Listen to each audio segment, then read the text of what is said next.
मंत्रिमंडल पार्ट 2। अब चर्चा को हम आगे बढ़ाते हैं। इसके पहले आपका जो है वन पर्यावरण मंत्री तक हुआ था।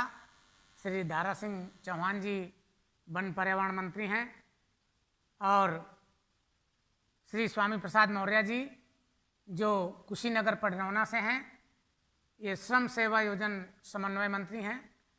स्वामी प्रसाद मौर्य जी इसके पहले बसपा में थे मायावती के शासनकाल में, और उस समय भी मंत्री रहे, काफ़ी लोकप्रिय मंत्री रहे और 2016 में भाजपा ज्वाइन किए। इसके बाद में पुनः ये पडरौना से चुने गए और श्रम सेवा योजना मंत्री बने। अगले मंत्री आपके हैं श्री रविंद्र जायसवाल जी, वाराणसी उत्तर से हैं, राज्य मंत्री का दर्जा इनको मिला हुआ है। और वाराणसी से आपके अगले मंत्री हैं श्री नीलकंठ तिवारी जी जो वाराणसी दक्षिण से हैं। वाराणसी उत्तर से कौन है? रविंद्र जायसवाल जी। वाराणसी दक्षिण से कौन है? तो वाराणसी दक्षिण से हैं आपके श्री नीलकंठ तिवारी जी। इनको मिला हुआ है विधि न्याय अर्थात वही न्याय मंत्री वाला पद जो पहले आपने एक बार सुना, युवा कल्याण एवं खेल मंत्री। तो इस प्रकार से युवा कल्याण और खेल मंत्री कौन है आपके?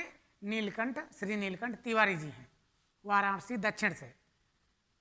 श्री अनिल राजभर जी ये चंदौली जिले के शिवपुर विधानसभा से हैं, पिछड़ा वर्ग कल्याण मंत्री हैं। और आप कभी कभी एक एक विभाग के दो मंत्री सुनकर के भ्रमित न हों, क्योंकि पहले ही बताया गया था कि कैबिनेट मंत्री के उपमंत्री, राज्य मंत्री सहायता करते हैं, सहायक मंत्री होते हैं, इसलिए आपको एक एक विभाग के दो मंत्री भी नज़र आ सकते हैं, तो आप इसको गलत ना मानें। और राजभर जी को पिछड़ा वर्ग कल्याण मंत्रालय मिला हुआ है। इसके बाद हम अगले मंत्रिमंडल पे आते हैं तो डॉक्टर श्री महेंद्र सिंह जी जिन्हें जो MLC हैं और जल शक्ति मंत्री हैं, जिनको सिंचाई विभाग मिला हुआ है, भूगर्भ जल संचयन का विभाग मिला हुआ है और पेयजल विभाग मिला हुआ है। पहले यह तीनों विभाग अलग अलग मंत्रियों को दिए जाते थे। अब जितना भी जल से संबंधित है वो जल शक्ति के रूप में केंद्र में भी ऐसा बदलाव किया गया और राज्य में भी एक ही मंत्री बना दिया गया। सिंचाई विभाग के अंतर्गत जो भी राजकीय नलकूप हैं या किसानों को जो बोरिंग पे सरकार छूट देती है तो इसी मंत्रिमंडल के द्वारा आपको छूट मिलती है। पेयजल के लिए जो नलकूप या पानी टंकी का निर्माण होता है तो इन्हीं के द्वारा उस विभाग को पैसा आता है। भूगर्भ जल संचयन, इसके संदर्भ में तालाबों की खुदाई, डैम बनवाना, इस प्रकार से सरकार का प्रयास रहता है कि जो धरती का लगातार जल स्तर नीचे जा रहा है वो नीचे ना जाने पाए। इसके माध्यम से सरकार गांव-गांव में ग्राम प्रधानों को या जिला पंचायतों में तमाम सा तालाब खुदवाने को खूब पैसा देती है, लेकिन उसका सही सदुपयोग नहीं होता है। सब लोग देखते हैं कि तालाब वगैरह खुदाई का बस खाना पूर्ति करके लोग छोड़ देते हैं। अब अगले कड़ी पर में श्री रामनरेश अग्निहोत्री जी जो मैनपुरी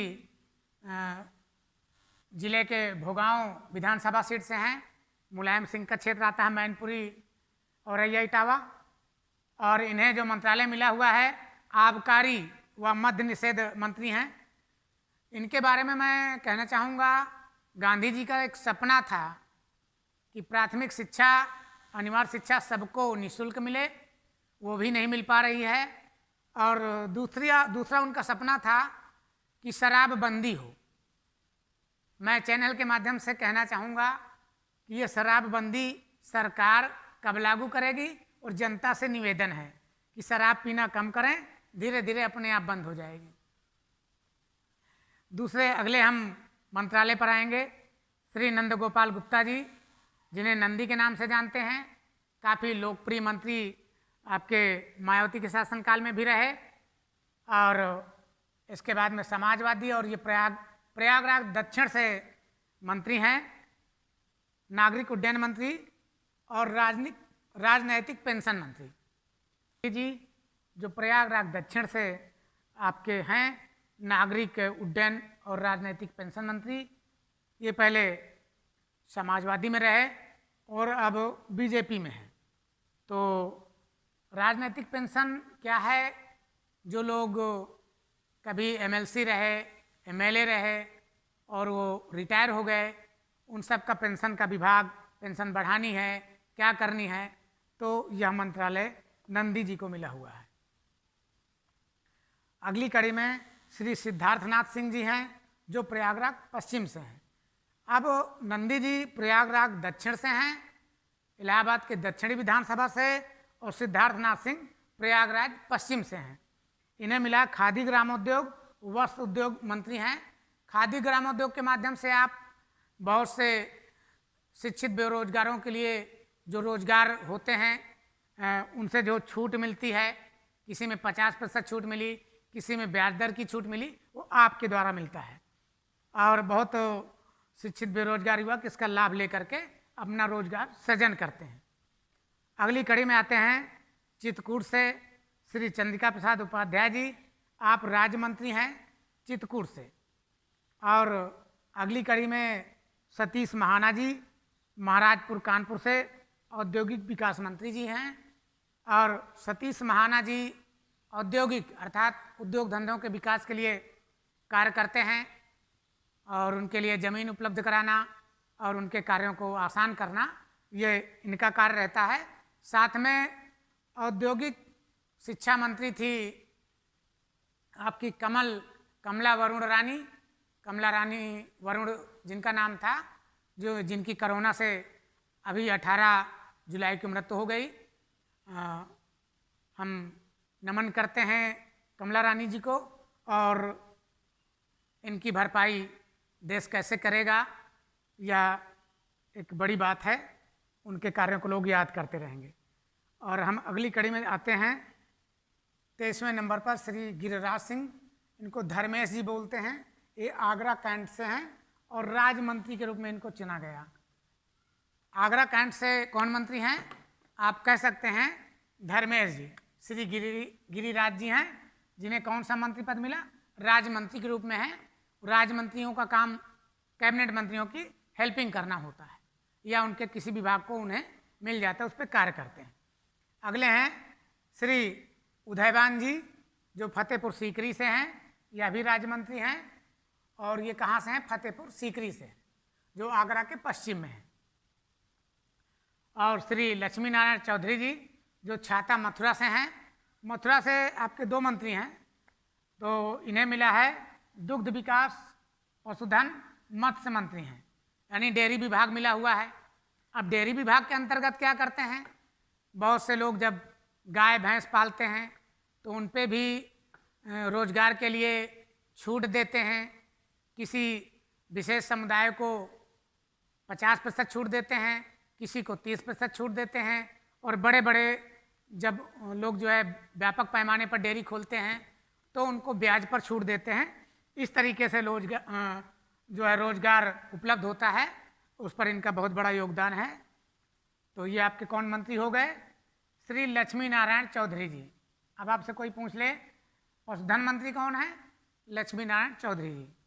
मत्स्य पालन के रूप में भी आप तालाब खुदाई के लिए 50% का अनुदान देते हैं, तो ये सब विभागों से मिलता रहता है। श्रीकांत शर्मा जी, ये भी मथुरा से हैं। और आपके लक्ष्मी नारायण भी मथुरा से, छाता विधानसभा से मथुरा कैंट से हो गए। ऊर्जा मंत्री हैं और अतिरिक्त ऊर्जा स्रोत भी इनको मिला हुआ है।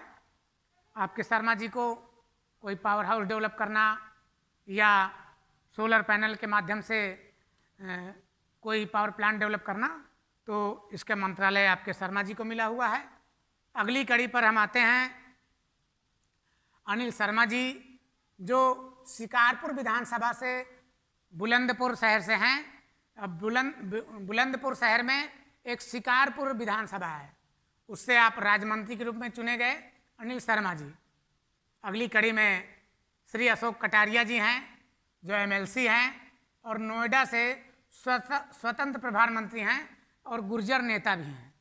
तो इस मंत्रिमंडल में सभी लोगों को सरकार ने बराबर हक देने की कोशिश किया है। जैसे गुर्जरों के नेता के रूप में आपके अशोक कटारिया जी हैं जो नोएडा से हैं, और अगली कड़ी में डॉक्टर सतीश चंद्र द्विवेदी जी हैं जो सिद्धार्थनगर से हैं, सिद्धार्थनगर के रहने वाले हैं। सिद्धार्थनगर आपका यहाँ पर है, ये सिद्धार्थनगर जिला, और ये इटावा विधानसभा से जीते हैं और राज्य मंत्री के रूप में इन्हें चुना गया है। पुनः इन पर मैं थोड़े से प्रश्न करना चाहूँगा। जैसे प्रश्न आ जाए कि आपके युवा कल्याण मंत्री कौन हैं? श्री नीलकंठ तिवारी जी हैं। श्रम सेवा योजना मंत्री श्री स्वामी प्रसाद मौर्य जी हैं। पिछड़ा वर्ग कल्याण मंत्री कौन है? श्री अनिल राजभर जी हैं। कहाँ से हैं? शिवपुर से हैं, चंदौली से हैं। और जल शक्ति मंत्री डॉक्टर महेंद्र सिंह जी एमएलसी हैं। इस बार एमएलसी जितने हैं, कई एमएलसीओं को मंत्री बनाया गया है, बड़ा समन्वय सरकार ने बनाया। और आबकारी विभाग के मंत्री कौन हैं? तो श्री राम नरेश अग्निहोत्री जी हैं जो मैनपुरी से हैं, भोगांव विधानसभा से आते हैं। और खादी ग्रामोद्योग मंत्री श्री सिद्धार्थनाथ सिंह जी हैं। नंदी जी नागरिक उड्डयन मंत्री कौन है? श्री नंद गोपाल गुप्ता, और इनको नंदी जी भी लोग कहते हैं। और श्री चंद्रिका प्रसाद उपाध्याय जी कहाँ से हैं? चित्रकूट से हैं। क्या हैं? राज्य मंत्री का दर्जा मिला हुआ है। सतीश महाना जी औद्योगिक विकास मंत्री हैं जो कानपुर से आते हैं। और आगरा कैंट के जो राज्य मंत्री के रूप में चुने गए श्री गिरिराज सिंह धर्मेश जी, उनका लोकप्रिय नाम है। और पशुधन मंत्री या डेयरी विकास मंत्री कौन है? श्री लक्ष्मी नारायण चौधरी जी जो छाता से आते हैं। ऊर्जा मंत्री आपके श्रीकांत शर्मा जी हैं। तो और गुर्जर नेता अशोक कटारिया जी हैं जो स्वतंत्र प्रभार मंत्री नोएडा से हैं। इस प्रकार मुझे लगता है कि मंत्रिमंडल का लगभग मैंने काफ़ी विस्तार आपको बताया और आप सब लोगों ने अब तक सुना। बहुत बहुत धन्यवाद।